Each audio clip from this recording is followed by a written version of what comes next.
it has been my aim that I want to demonstrate that the criminal justice system has been subject to a continuous threat as well as sabotage, which has been with us over an extended period, to a point where we believe it is at real risk of a total collapse if nothing is done.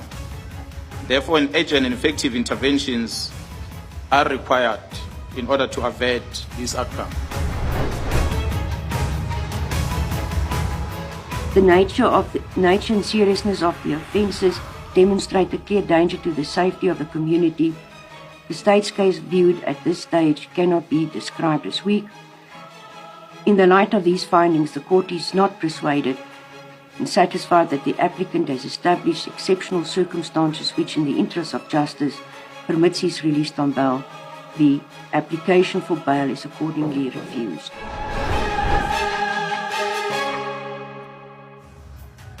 We also have an engagement that we're trying to schedule with the Eastern Cape Provincial Treasury, who are planning a ghost worker project within their provincial Department of Health. Another provincial Department of Health that concluded a ghost worker initiative was the Gauteng Department.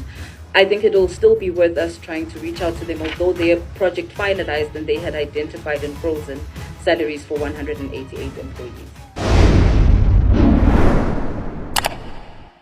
I did not join, I joined the force, you're correct. That was in 1993, which then translated into the service in 1995, when the dawn of democracy started in our country.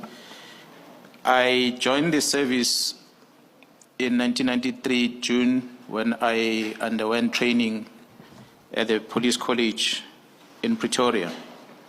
And from there, I was deployed to go and work in Potchefstroom. At the time, the unit was called Internal Stability Unit.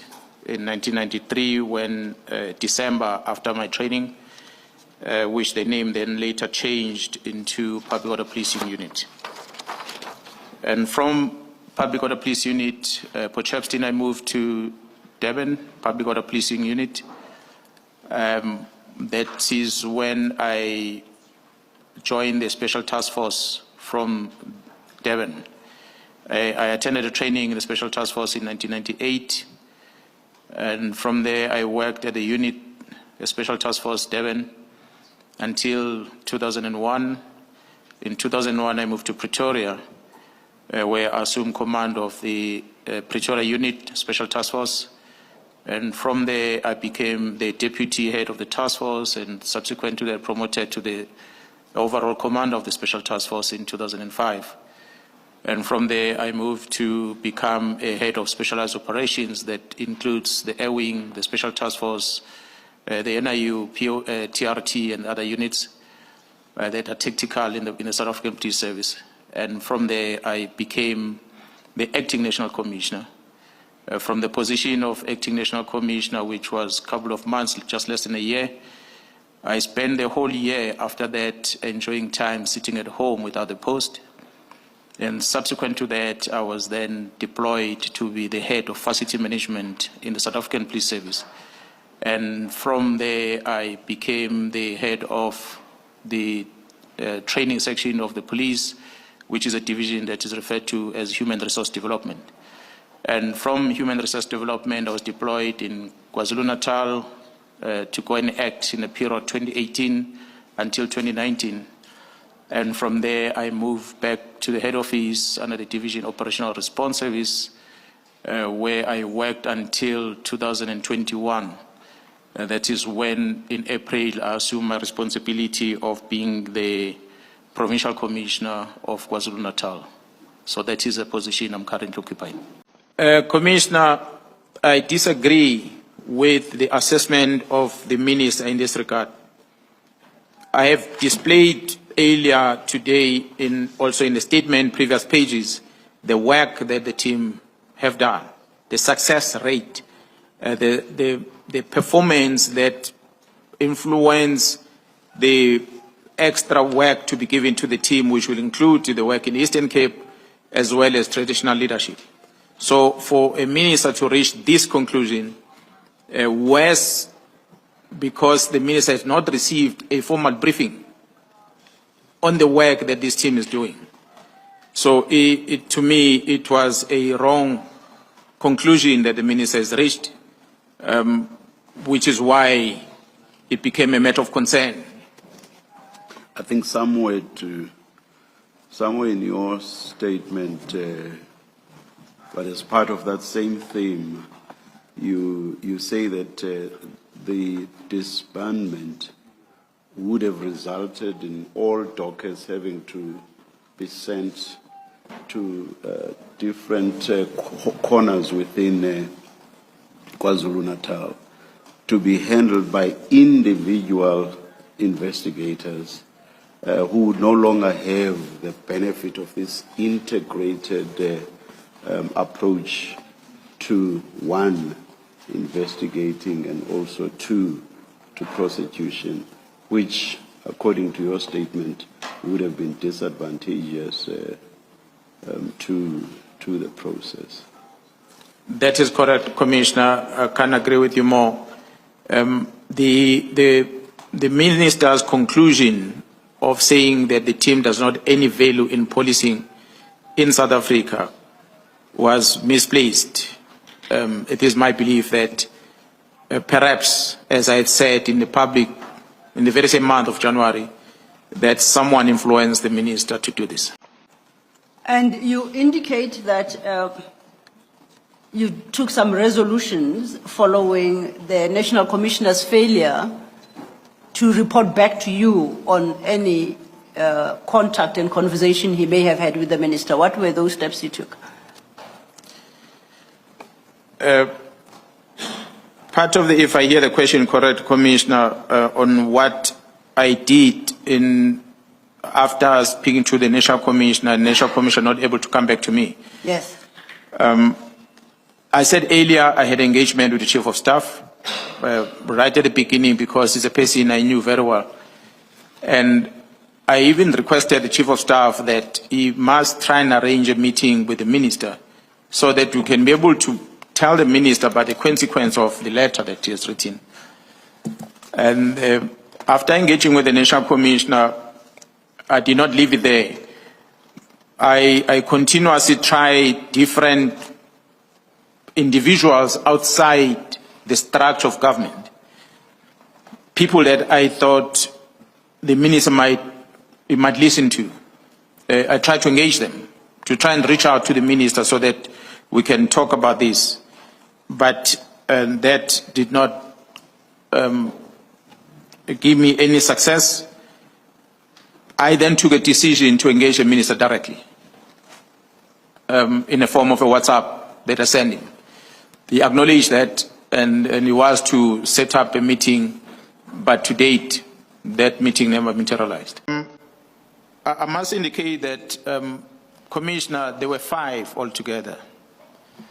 And what made this threat to be high was because there was a reduction of the number of investigators into that case of Nhlanhla from 5 to 2.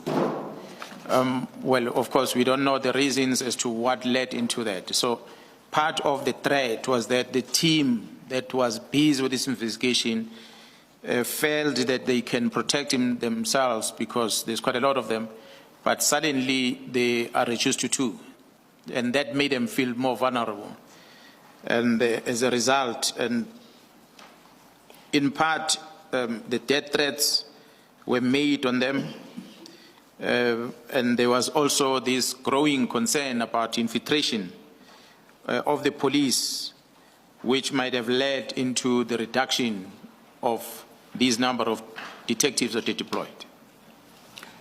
Let's turn then to the request made to you by Lieutenant General Khumalo.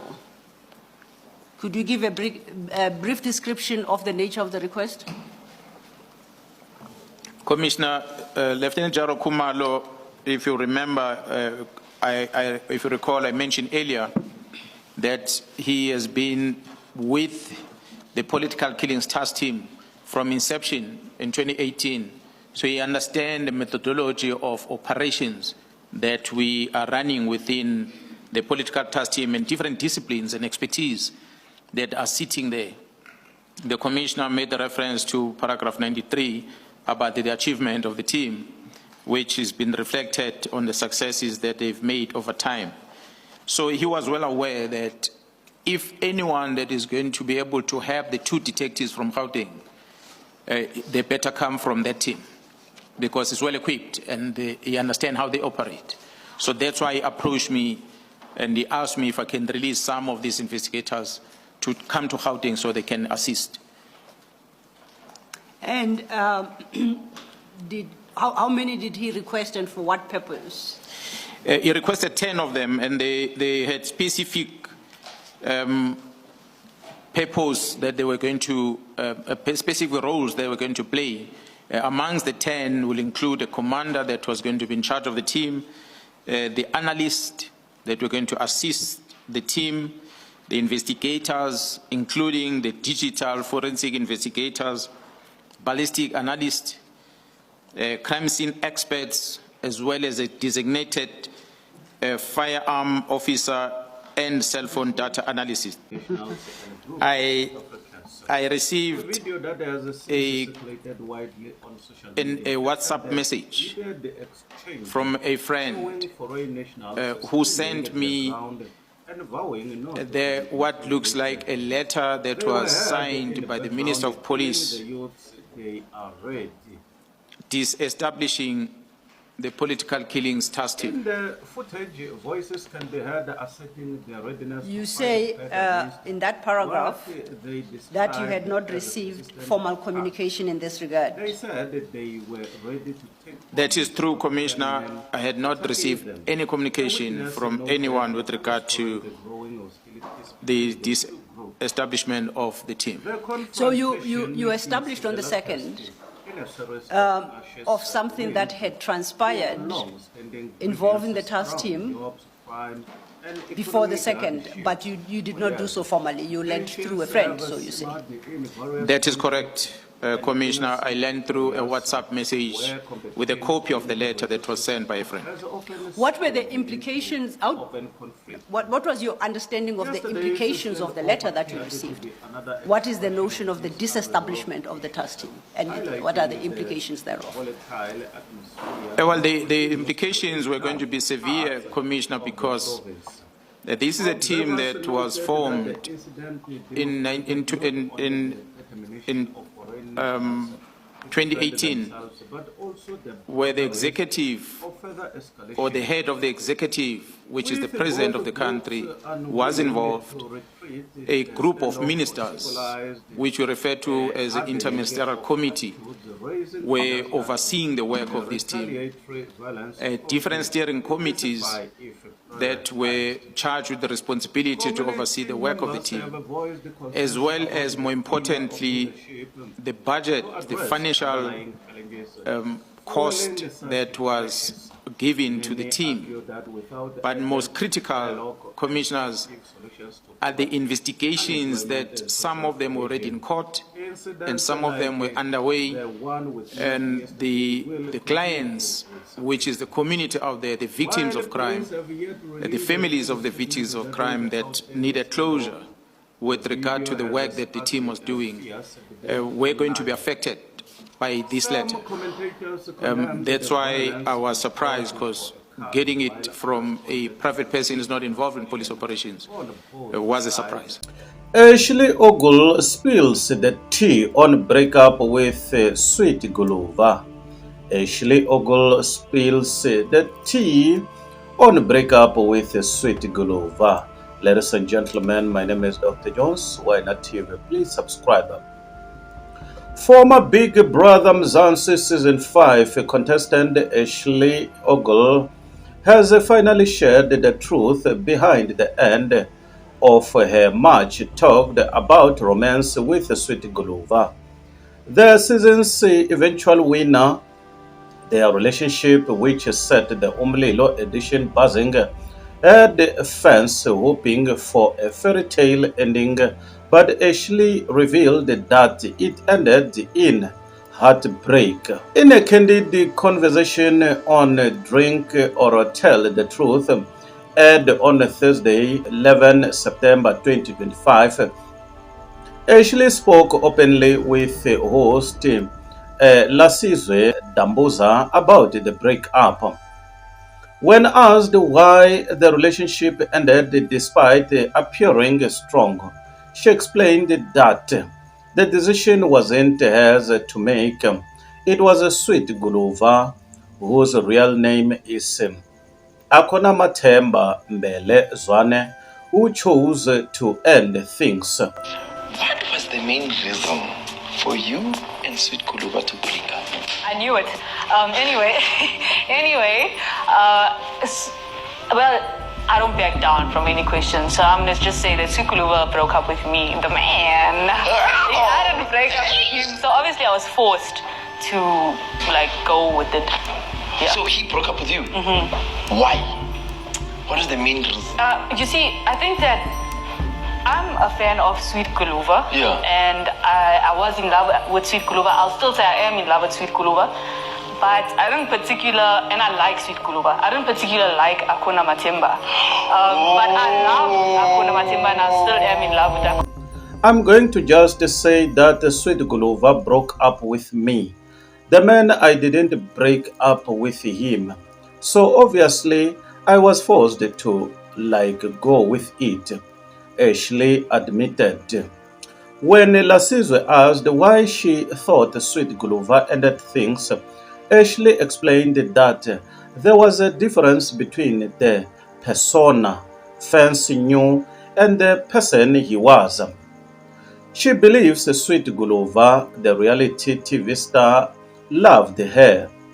But Akuna Matemba, the private individual, didn't see a future with her. You see, I think that I'm a fan of Sweet Guluva, and I was in love with Sweet Guluva. I will still say I'm in love with Sweet Guluva, and I like Sweet Guluva. I don't particularly like Akuna Matemba, but I loved Akona Matemba, and I still am in love with Akona Matemba. I think that the Sweet Guluva was in love with me and he liked me, but Akona Matemba didn't see us as like a couple. No, it didn't. It wasn't the same, she explained. Ashley also revealed that their breakup had occurred just over a month before the interview. She claimed that the reason Sweet Guluva gave her for ending things was vague, and looking back, she feels he never had long-term intentions with her. I don't even recall the reason. I think it was pretty much invalid. He said, some like is working. Basically, to me, it seemed as if Akona Matemba never had plans for Ashley Ogle. It was just Sweet Guluva who had the plans for Ashley Ogle, she added. Ashley's heartfelt revelation gives fans a rare insight into complexities of dating in the public eye, where the person behind the persona can sometimes see love differently from the star everyone adores. Ladies and gentlemen, my name is Dr. Jones. Why not TV? Please subscribe. Bye for now. Till we meet again next time. Subscribe.